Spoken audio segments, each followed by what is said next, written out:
I remember the first time I told her about my dreams. I was 17, sitting on the bleachers after a long day of school, trying to explain something that felt bigger than me.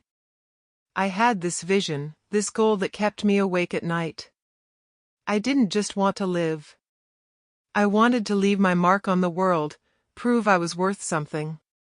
I wanted success, not the kind that came from doing what everyone else did, but real success, something that would make people look at me and say, "He made it." But as I spoke, I could see it in her eyes. She was listening, but she wasn't hearing me. "You really think you're going to make it?" she laughed, tossing her hair over her shoulder like she was the queen of the world. "You're just a dreamer. People like you never get what you want." The words stung. But I pushed on, trying to explain that I wasn't like everyone else. That I would work harder, smarter, and when it came time to fight for what I wanted, I'd fight harder than anyone else. But she just smirked. "You can keep dreaming, but trust me, you're not cut out for it. You never will be." The worst part? She wasn't the only one who thought that. Everyone in my life, from my family to my so-called friends, told me I was just wasting time. They said I was living in a fantasy, and maybe, just maybe, they were right. But there was a fire inside me, a fire that I couldn't extinguish, no matter how many times I failed. I was always the underdog. I was the kid who didn't get the shiny awards or the praise that everyone else did. I was the quiet one in the back of the room, working while everyone else partied. And I wanted to show them. I wanted to prove her, and everyone else, wrong.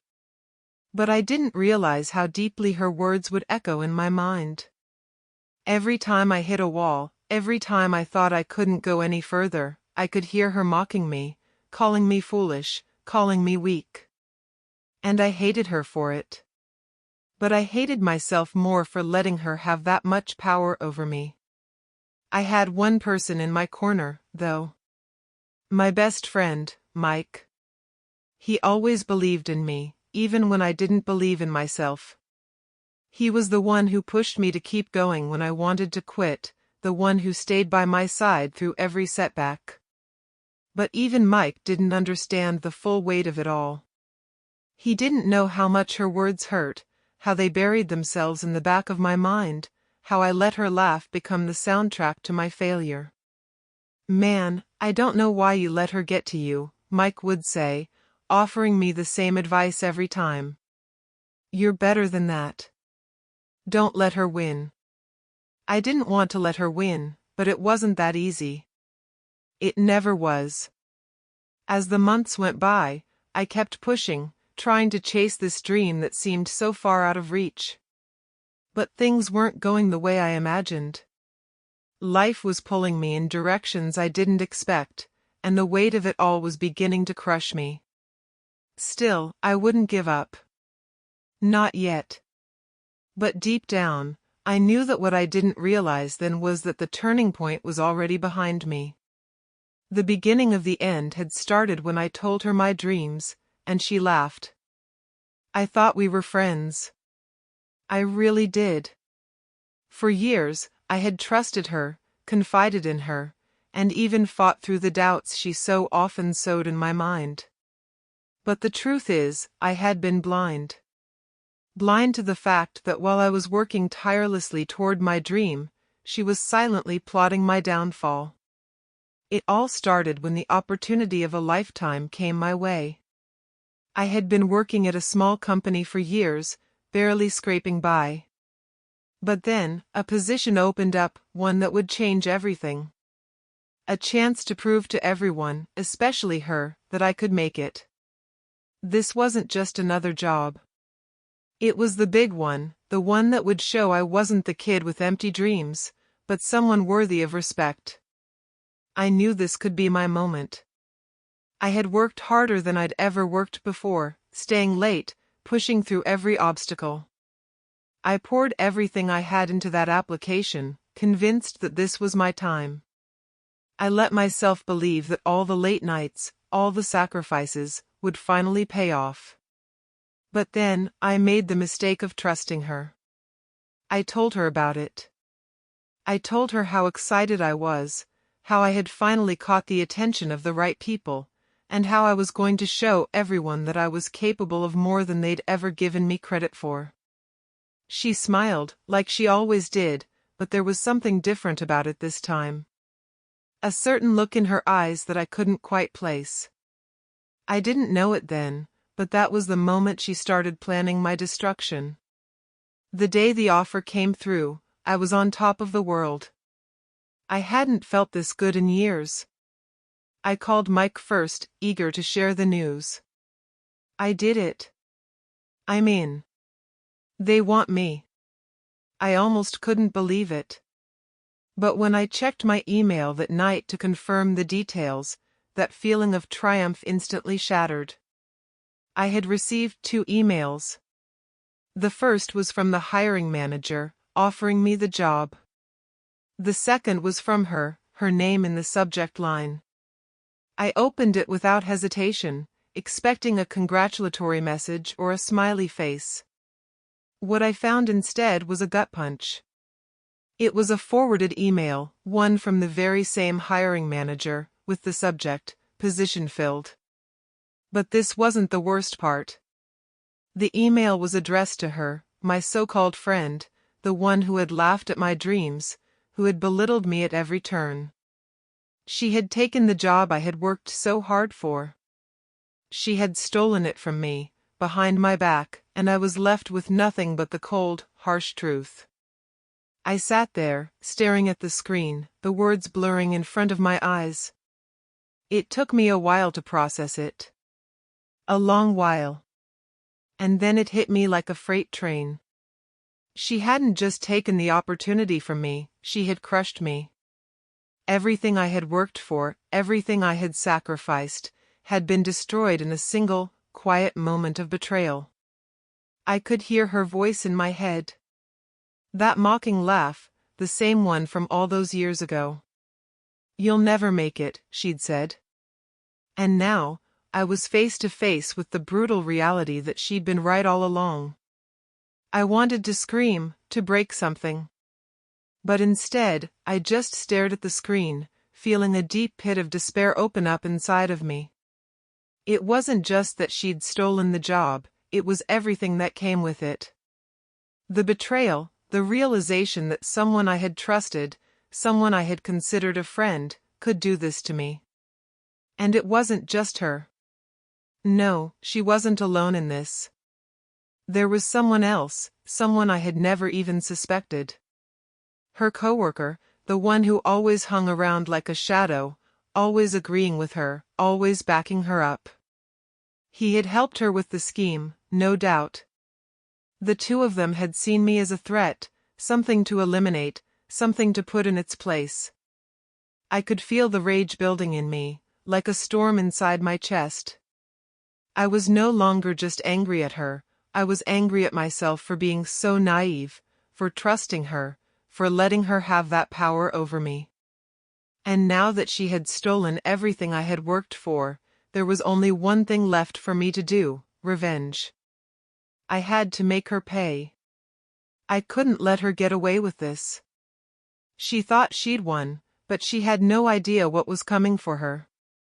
This was just the beginning. And I would make sure she would never forget what she had done to me. It was time to take back what was mine. Everything I had worked for, everything I had hoped for, it all came crashing down in the blink of an eye. The world I thought I knew suddenly felt foreign, like the ground beneath me had been ripped out. I had spent so many years chasing that dream, believing in it with all my heart. But after the betrayal, it all seemed pointless. Every failure, every setback now had a bitter taste of defeat. The job I had worked tirelessly to earn, the respect I had fought for, all felt like a joke. I had tried to fight back, you know. I really did.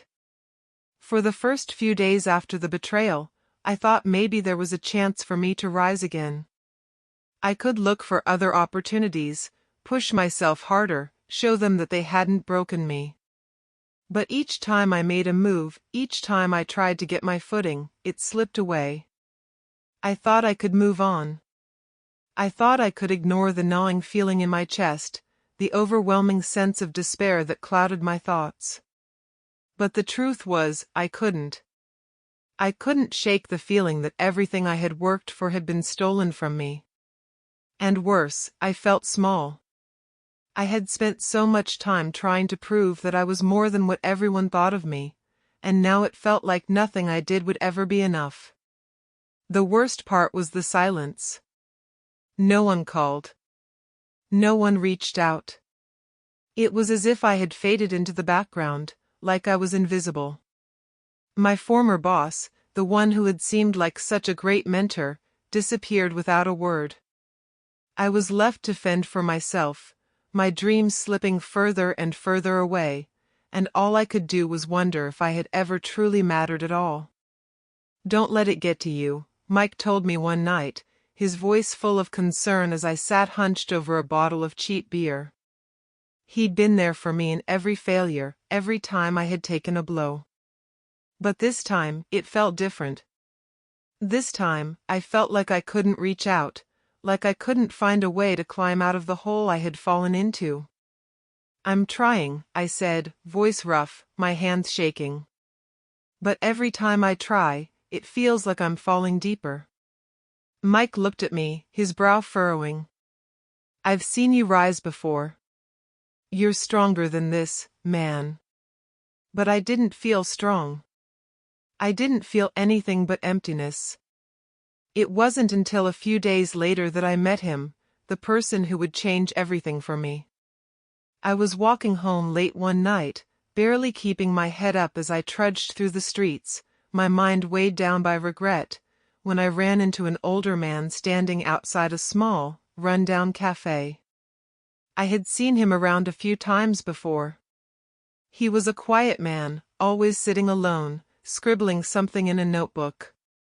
He had an air about him, calm, composed, someone who had seen the world and understood it in a way I hadn't yet. "You look like you've got the weight of the world on your shoulders, kid," he said, as if he had known me for years. His voice was deep but gentle, like he had nothing to prove, and yet everything he said had weight. I didn't answer at first, just stood there, staring at him. I didn't want to talk. I didn't want to explain the mess I had become. But then he gestured to the empty chair across from him. "Come on, sit down," he urged. "I won't bite. Just need to know if you're ready to listen." I reluctantly sat down. It was either that or walk away with my head still in a cloud of misery. I needed to hear something, anything, that might shake me out of this spiral. He didn't ask me what happened. He didn't need to. Instead, he started talking about life, about struggles, about what it meant to fight when it felt like everything was falling apart. His words weren't motivational speeches or empty platitudes. They were real, raw, and honest. "Revenge is a poison, son," he said after a while, his eyes steady on mine. "But success? That's a different kind of power. You don't need to destroy someone to rise. You rise on your own, with your own strength." His words struck me in a way I hadn't expected. I had been so consumed with the idea of getting back at her, of showing her how much I had suffered because of her betrayal, that I had forgotten what I had always dreamed about in the first place: success, on my terms. Not because I had to tear someone down, but because I had fought to stand up, even when the odds were stacked against me. "You have to stop looking backward," he continued, his voice steady. "Look forward. What can you do now? What's the next step? And when you take it, don't let anyone tell you it's impossible." I didn't know it then, but those words would stick with me. He didn't give me a grand plan. He didn't tell me exactly how to fix everything. But he gave me something that I had lost, a sense of purpose. A reminder that I could rise again, not from the ashes of my past mistakes, but from the strength that was always within me. When I left that cafe, I felt different. Not completely healed, not entirely back to who I used to be, but a spark had been reignited. It wasn't about revenge anymore. It wasn't about showing her that she was wrong. It was about showing myself that I could rise from this. Even if I had to burn everything I had left in the process. I wasn't ready to let go of everything she had stolen from me, but I knew one thing for sure: I wasn't going to let her have the satisfaction of seeing me broken. If I had to rebuild from nothing, I would. I wasn't done yet. The days blurred together. The weeks stretched out endlessly, filled with frustration and rage. I couldn't escape it. The anger. The betrayal. Every time I saw her, whether it was in the office, on social media, or just hearing her name, it sent a shockwave of cold fury through me. My mind would race, my thoughts turning darker and darker. I wasn't the same person anymore. That person, the dreamer who used to believe in fairness, in rising through hard work and perseverance, was gone. She had taken that from me. And now, there was nothing left to do but seek vengeance. The more I thought about it, the clearer it became: I had lost everything because of her. The job, my self-respect, the future I had imagined gone, all because of her betrayal. What I was left with was an empty shell of a man, someone who had been hollowed out by the betrayal and who had nothing left to lose. At first, the thoughts of revenge felt like they were just passing clouds, something I could brush off, something I could control. But soon, they became a storm. A cold, unrelenting storm. I would think about what I could do to get back at her, to show her what it felt like to lose everything, to stand in her shoes for a change.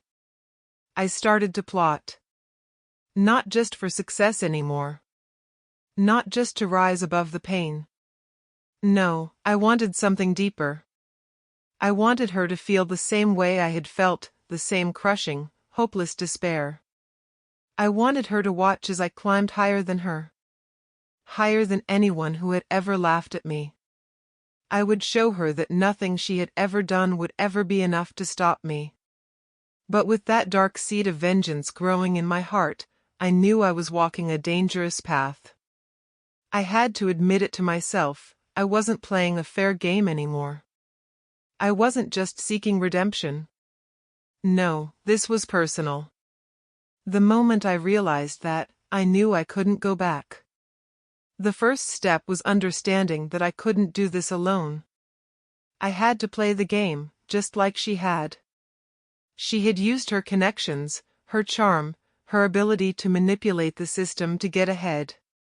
If I was going to succeed, I had to do the same. That's when I met him. Her new mentor, the one who had taken her under his wing.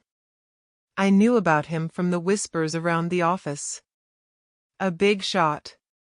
Someone who could open doors, who could get you where you needed to be, if you played the game right. At first, it was all just a matter of learning. I didn't care about him personally. I wasn't interested in who he was or how he had gotten to where he was. All I cared about was how I could use him to rise again. He had what I needed: connections, experience, and the kind of ruthless ambition that had driven her to the top. He didn't know it, but he was about to help me climb higher than he ever could have imagined. The more time I spent with him, the more I learned about how he operated. He was like her in many ways: cold, calculating, and always looking for an advantage. But unlike her, he didn't underestimate me. He saw something in me, a drive he respected. He didn't know about the revenge burning in my chest, about the dark path I had started down, but he saw the ambition. And that was all he needed. I kept my intentions hidden, focusing on learning from him. He helped me gain access to new opportunities, new people. My network grew. My influence expanded. The more I rose, the more she seemed to fall out of my reach. But I wasn't done yet. The climb was slow, methodical. Every decision I made was calculated. Every move was strategic. I wasn't just trying to reach the top, I was setting up the pieces for a perfect moment of reckoning. But the climb wasn't without its costs. As I got deeper into this world of manipulation, of games and power plays, I felt myself losing more and more of who I had been. The anger that had started as a way to fuel my rise now seemed to be consuming me. I was no longer sure where the thirst for success ended and the thirst for revenge began. They had merged into one, and I was no longer the person I had once been. I couldn't ignore the toll it was taking on me. Mike, who had always been there, tried to reach out. But I wasn't the same anymore. Every time he asked how I was doing, I felt his concern, but I pushed him away. He didn't understand. How could he? He didn't know what it felt like to have everything you had worked for ripped away. He didn't know the dark thoughts that kept me up at night, the faces that haunted me, the unshakable desire to make her pay. "You're changing, man," Mike said one night, his voice heavy with concern. "I can see it. You're not the same person." I could hear the disappointment in his voice, but I didn't care. I didn't have time for people who couldn't understand what I was going through. "I'm doing what I have to do," I said, my voice flat. "Don't worry about me." But he did worry. And I could see it in his eyes. He had always been the voice of reason, the one who would pull me back when I got too lost in the darkness. But I didn't want to be pulled back. Not this time. I was too far gone now. The path I was on had no return. And I knew it. This was the price of vengeance, the loss of everything I once cared about. But I was too deep into it to turn back now. I had to make her watch. I had to show her what it felt like to lose everything. And I wasn't going to stop until I had taken everything she had worked for, everything she had ever taken from me. No matter what it cost me. It felt like I was finally catching my breath after years of fighting, but the truth was, I was just getting started. Slowly, methodically, I began to climb again. This time, it wasn't just about proving to everyone else that I could succeed, it was about proving something far more personal. I wasn't just rebuilding my career or my life, I was rebuilding it on my own terms. This wasn't about moving on anymore. This was about setting the stage for something bigger. The world thought I had moved past the betrayal. They thought I had forgiven and forgotten, that I had learned to rise above. I kept up the act. On the surface, I was the picture of success as focused, confident, unstoppable. Everyone saw the polished version of me, the one who had finally found his footing again. The one who was, finally, on his way to the top. But deep down, I knew the truth. This was all part of the plan. Every step I took, every connection I made, every decision I worked so hard to craft was a piece of the puzzle I had been building for months. I had already planned how this would end, not with me quietly walking away victorious, but with her watching as I took everything she had ever held dear. I had no illusions about what I was doing. I wasn't just playing the game anymore, I had become the game. And she? She was the one left behind, watching from below, unable to see the trap I was setting. She thought I was just another failure, someone who had been discarded, someone who wouldn't make it. She had no idea that I had been biding my time, waiting for the moment when she would slip up, waiting for her to underestimate me one last time. It started small, the way these things do.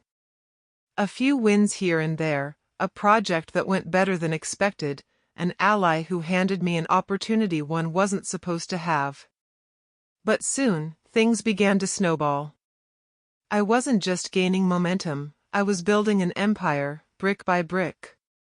Slowly, I started to get the recognition I had always deserved, the respect I had worked for, and most importantly, the power I had once only dreamed of. The best part? She was watching. She just didn't realize it yet. She didn't see it at first. To her, I was just another failure who had managed to claw his way back to the surface. She didn't understand what I was really doing. She couldn't see that every move I made was part of the plan to take back what she had stolen from me, and more. She probably thought I was content, that I was too distracted by my so-called success to remember what she had done to me. But I knew her too well. I knew that the moment she saw me rising, she wouldn't be able to resist trying to ruin me again. It wasn't a matter of if, it was a matter of when. And sure enough, it didn't take long. The first time she struck, it felt almost inevitable. A small, petty sabotage, an attempt to undercut me in front of an important client, something that seemed harmless enough on the surface. But to me, it was a sign. She thought I had forgotten. She thought I had moved on. She thought I was too busy with my new life to care. I was wrong about a lot of things when I started this path, but one thing I knew for sure was this: she would never let go. She would always try to pull me down, always try to remind me that I was nothing. And the best part? Every time she tried, it only made me stronger. The more she came at me, the more I began to see just how fragile the life she had built was. The cracks were there, waiting to be exploited. Her confidence, her arrogance, was starting to slip. She was losing control, and I could see it in her eyes. She couldn't understand it. She couldn't understand how I had come back so strong, so focused. She hadn't expected me to come back at all, let alone come back with a vengeance. I watched from the sidelines as she began to feel the pressure. The clients who once adored her started asking questions. Her colleagues, who had once been eager to follow her lead, were starting to doubt her. Even her mentor, the one who had helped her climb the ladder, began to pull back, sensing that the power she had once commanded was slipping through her fingers. For the first time, she seemed uncertain. For the first time, she didn't have the answers. It was a small thing, a subtle thing, but I could see it. She was losing the grip she had held on her life for so long. I wasn't just watching from the sidelines anymore. I had become a player in the game. And this time, I wasn't playing to survive. I was playing to win, not just for myself, but to make her feel every bit of what she had put me through. Every move I made now carried an extra layer of meaning. It wasn't just about climbing the ladder anymore. It wasn't just about proving my worth. I was taking back what was mine. Each success felt like another brick added to the wall that was going to come crashing down on her. But it wasn't just the external things that had changed. I had changed, too. The man who had started this journey was gone. The dreamer, the hopeful underdog, the guy who had wanted to rise to the top on his own merit, that version of me had been burned away, replaced by someone who didn't care about right or wrong, someone who was consumed by the need to make her pay. I had become someone else, someone who was capable of doing anything, no matter the cost. And as I looked down at her from my growing position of power, I realized just how much her betrayal had shaped me. She hadn't just taken my job. She hadn't just taken my respect.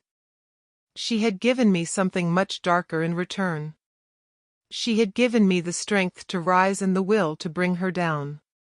And I wasn't done yet. I was just getting started. Success came to me like a storm, sweeping everything in its path. I had clawed my way to the top, and now that I was here, the world was starting to see me for who I had always known I was, someone worthy of respect, someone capable of greatness. It felt good, better than I could have imagined. But as I stood there, basking in the glow of everything I had worked for, I couldn't ignore the weight of the price I had paid to get here. The cost of my success wasn't just money or status, it was everything I had ever cared about. I had pushed away my family, my friends, the people who had been there for me when I needed them the most. I had burned every bridge that could have supported me along the way. It didn't matter how many wins I racked up, how many deals I closed, or how many doors I had opened for myself. What mattered, what I couldn't ignore, was the emptiness that had settled in my chest. Mike had been the first to notice. The concern in his voice had been there from the beginning, even when I didn't want to hear it. "You've changed, man," he'd said, the last time we spoke. "You're not the person I used to know." And he was right. I wasn't the person I used to be. The dreamer who had once cared about making the world a better place, the guy who had believed in people, he was gone. I had traded that version of myself for something darker. Something colder. All I cared about now was making sure she saw my rise, making sure she watched as I tore down everything she had built. The more I succeeded, the more I could feel her crumbling from the inside. The more she tried to fix things, the deeper she dug her hole. I knew what she was going through. The pressure, the doubt, the creeping realization that everything she had once controlled was slipping away. But I didn't care about that anymore. I wasn't here to be merciful. I wasn't here to give her a chance to fix her mistakes. No, I was here to make sure she felt every inch of the pain I had gone through. To make her regret what she had done to me. It was becoming clear that she couldn't maintain the life she had so effortlessly once claimed. The cracks had started to show, her once perfect image was beginning to fracture. The people who had once rallied behind her, those who admired her for her power and success, were starting to ask questions. There was a sense of unease in the air, something shifting beneath her carefully curated facade. She wasn't as untouchable as she thought. The best part? I was watching it all unfold, and I was in control. I had built my empire, not with haste or shortcuts, but with patience and cold calculation. Every move I made was designed to hurt her, to make her realize that the victory she had taken from me would never come without consequence. And now, I was the one watching her fall apart. Every time she tried to regain control, every time she attempted to fix the damage she had done, she only dug herself deeper. But I wasn't done yet. She needed to feel everything. She needed to understand just how much it had cost her to betray me. That's when she made the mistake, her biggest mistake. She came to me, seeking redemption, or at least an attempt to fix the mess she had created. The arrogance in her eyes had faded, replaced by desperation. I could see it in the way she carried herself, the way she walked into the room like she was still in control, still the powerful woman who had once stolen everything from me. But now, it was different. Now, I was the one who held the power. "You don't get to fix this," I said, my voice cold, the words spilling out like ice. "You don't get to come back and undo what you've done." She flinched, but I could see the stubbornness in her. She wasn't going to back down.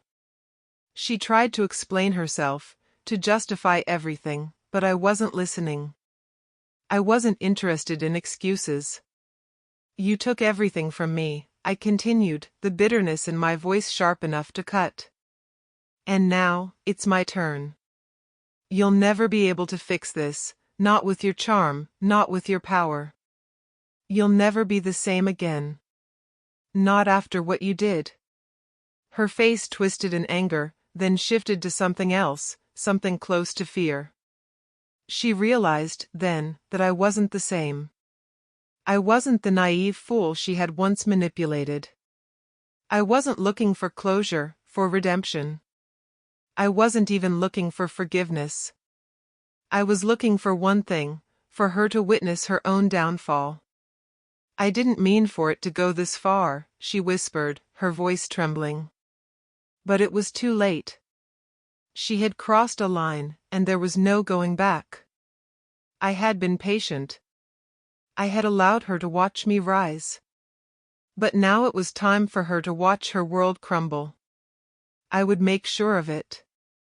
Every move I made, every victory I claimed, would remind her that she had lost more than just me.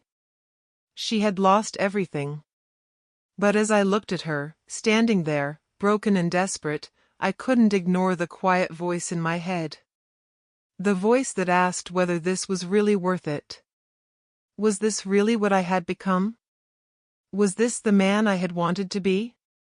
The voice that asked if revenge was really going to fill the void that was growing inside me, the void that no amount of success or power could ever fill. I didn't answer it, though. I couldn't. Not yet. There was no turning back now. She had to pay for what she had done.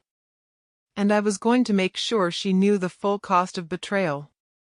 I always thought that when the moment came, when she finally saw how far I had climbed, when she saw how deeply she had underestimated me, I would feel victorious. I thought it would feel like a triumphant victory, like the sweetness of revenge would wash over me, cleansing me of all the bitterness I had held inside for so long. But when it happened, when she finally came to me, face to face with the mess she had created, I didn't feel any of that. I felt nothing.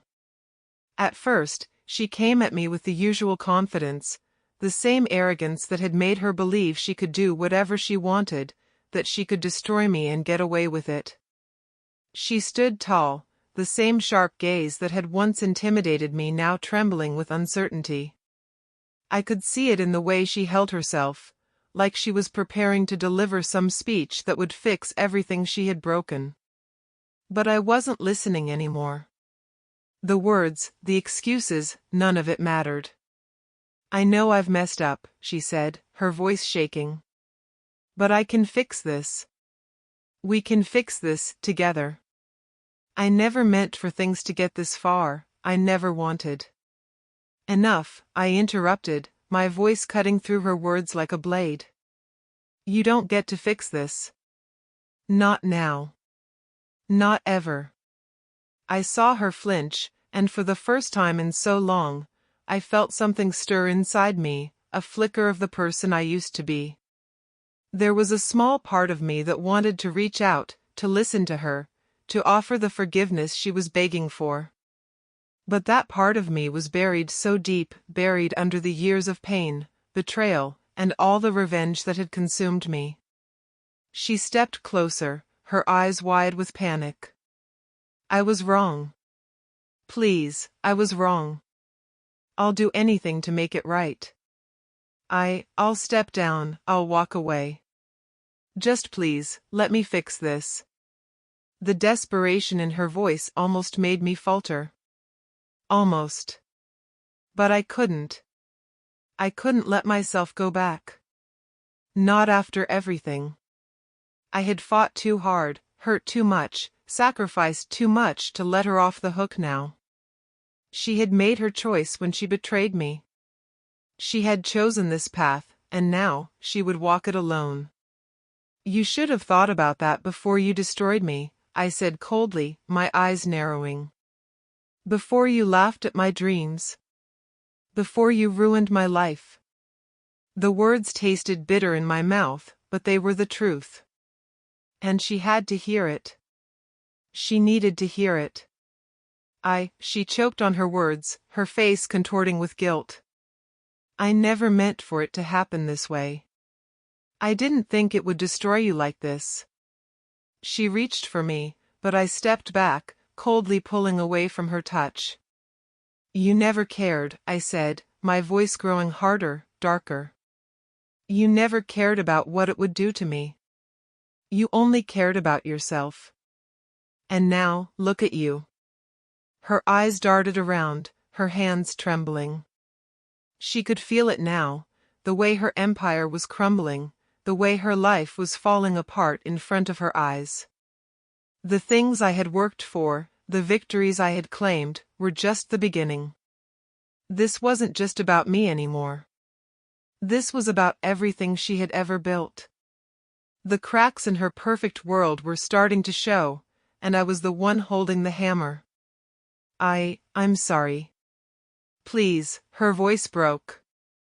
Please, don't do this. I could see the fear in her eyes, the realization that she had truly lost everything, and I couldn't bring myself to care.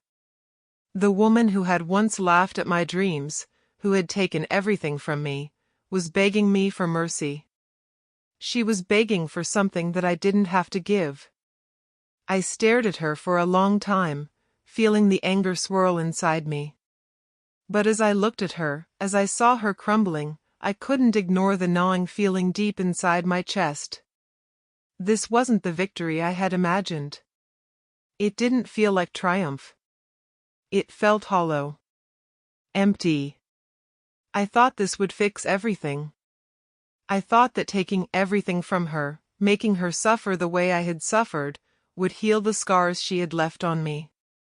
But now, standing here, watching her beg for mercy, I realized something. This wasn't about her anymore. It was about me. And the anger, the pain, the need for revenge, it had become a part of me, a part one couldn't escape. What had I become? Was this the man I wanted to be?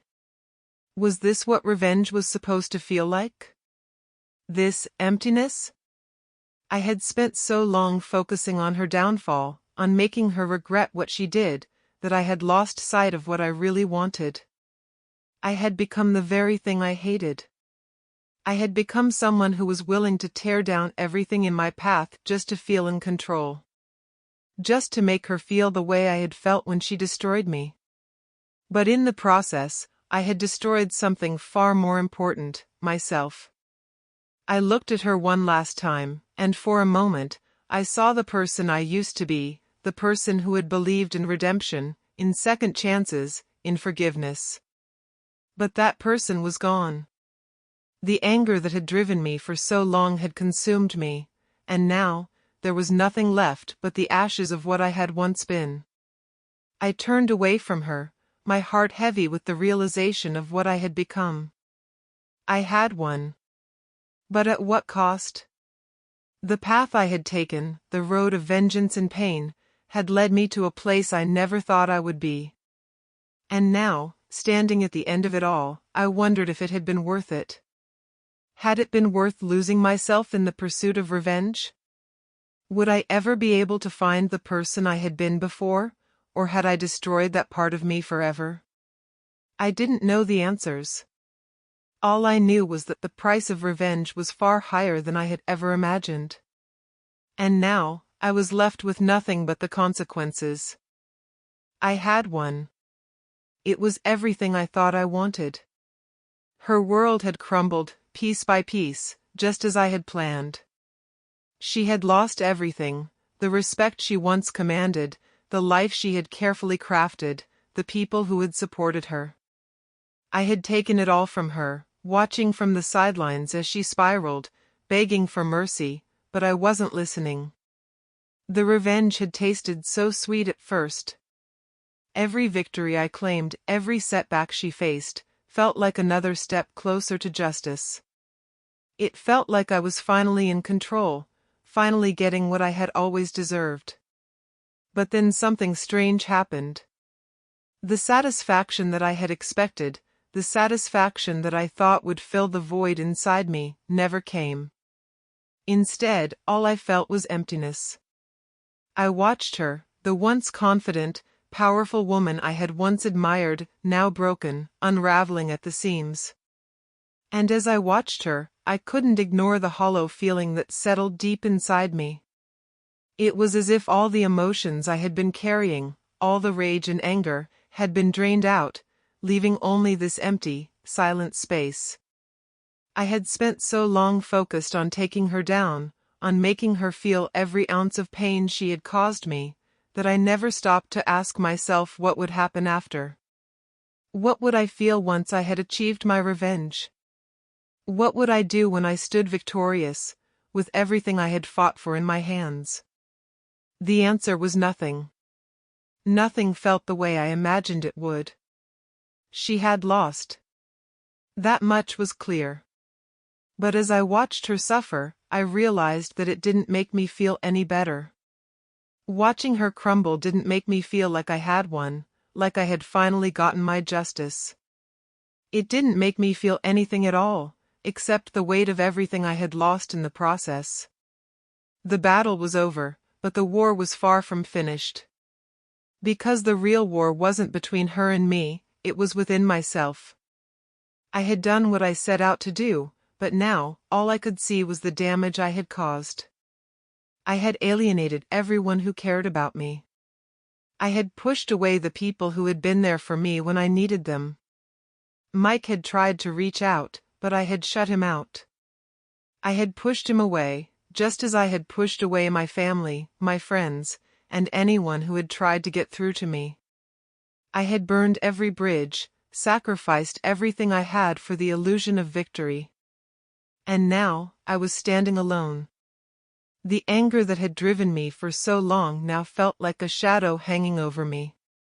It had consumed me, twisted me into someone I didn't recognize. I had become the person I had hated, the person who would do anything, hurt anyone, just to win. I had become someone who couldn't see beyond the destruction. I had made her suffer, but in the process, I had forgotten about the part of me that had once believed in redemption, in second chances, in forgiveness.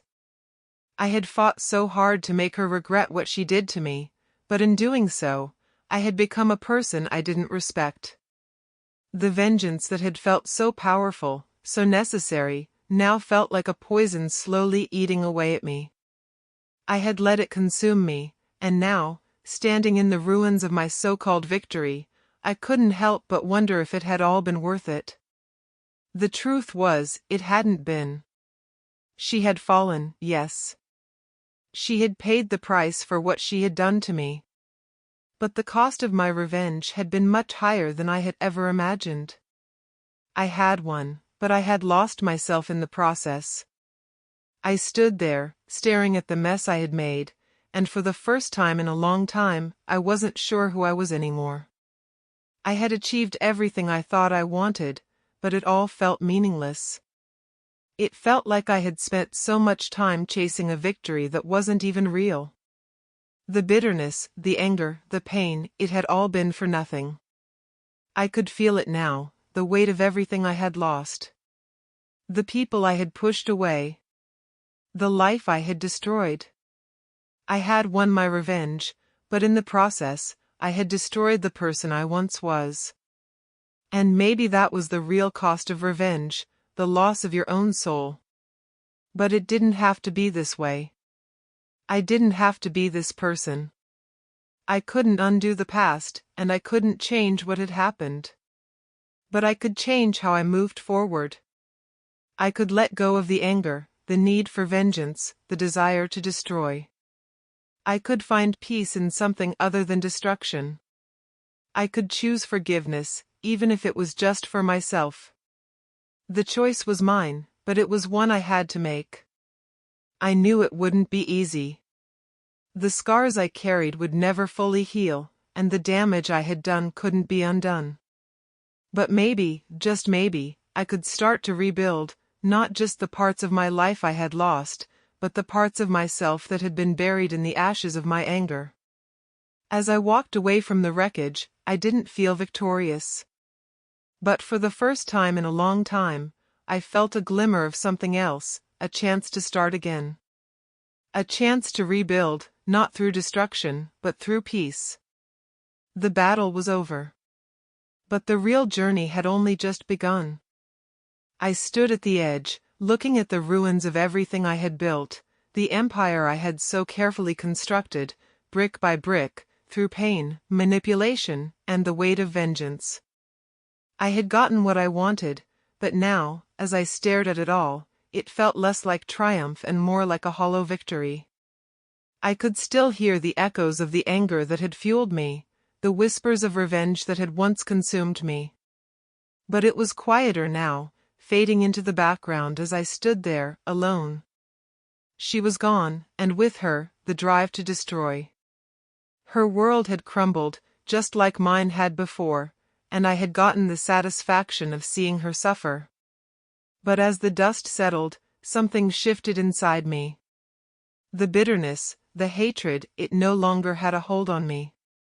I had won the battle, but I had learned something far more important along the way, that holding on to the past, holding on to vengeance, would only keep me chained to it.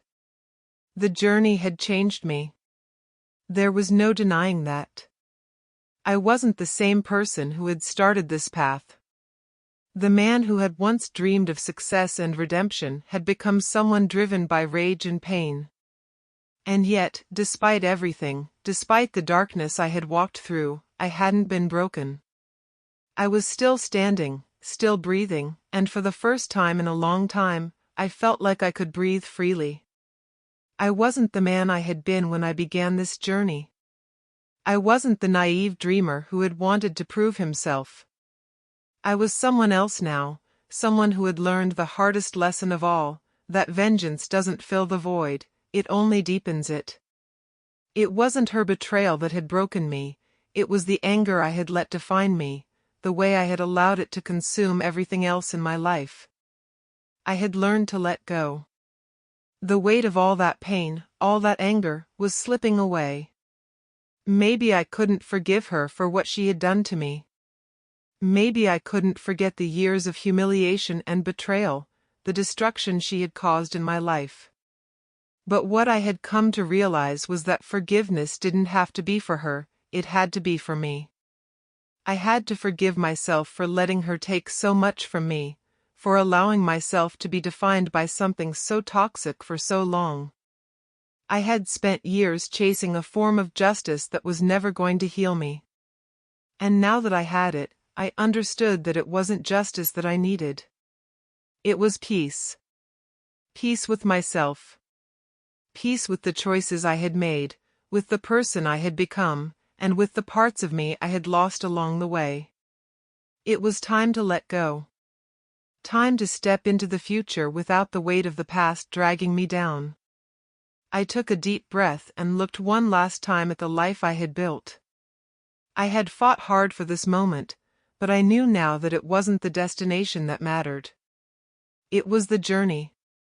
The lessons I had learned, the way I had grown, it was all part of who I was now. I turned away from the wreckage of the empire, from the ashes of my revenge, and took my first real step toward freedom. Freedom from the anger that had held me captive, freedom from the need to destroy. I had done it. I had survived. And now, I was finally ready to live. The past would always be a part of me, but it no longer had control over me. I had learned to let go, and that was enough. Maybe I couldn't forgive her, but I could forgive myself. I could walk away from this chapter of my life, and step into the next one free from the weight of vengeance. Maybe that was all that mattered. I stood at the edge, the weight of everything behind me, looking out at a future that seemed both wide open and uncertain. The past was a shadow, no longer as heavy as it once was, but still there, lingering at the edges of my thoughts. I had come so far, had fought so hard, and now, as I looked ahead, I realized something important. I wasn't the person I used to be. I wasn't the one who had been laughed at, the one who had been underestimated, the one who had been betrayed. That person had been broken, yes, but that same person had also been rebuilt, piece by piece, from the ground up. The scars I carried were reminders of where I had been, but they didn't define who I was anymore. I was no longer a victim of my circumstances, a puppet of anger and revenge. I was free. The world stretched out before me, full of possibilities I had never allowed myself to believe in. There was no longer a need to prove anything to anyone. No need to make her or anyone else regret their decisions. I had already won. Not because I had taken everything from her, but because I had reclaimed myself.